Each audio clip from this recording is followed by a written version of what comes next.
Good afternoon, good evening, good morning, depending on where you are. This is Anthony with How To Daily. Today, here to talk to you about deleting and taking care of extra spaces found in Excel when exporting a document from various sources. Let's get into it.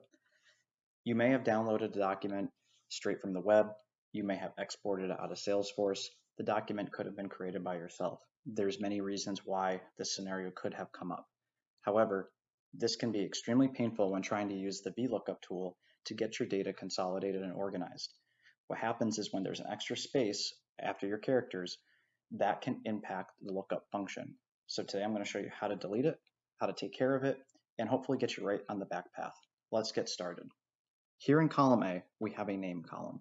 You see that I have the name Anthony with a space in front of it, the name Anthony with no spaces, and the name Anthony with a double space after it.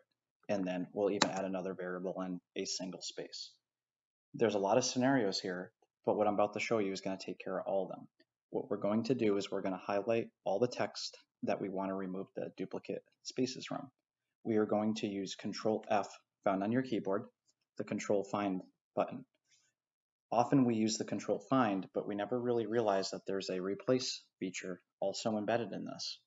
We're going to click on replace, and the first column where it says find what, we are going to want to press the spacebar one time to indicate find a space.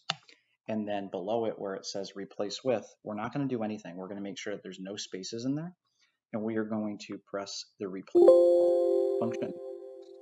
It's going to make a sound. It's going to find everything where there's spaces and remove them. Here you can see that it made 5 replacements, and we should be all set. So let's double check. So now I'm going back to column A, cell 2, I'm clicking on the name. There's no spaces, cell 3, cell 4, cell 5, cell 6, and thus on.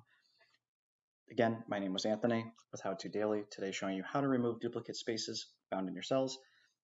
Don't forget to like, comment, and subscribe. Give a thumbs up. See you soon.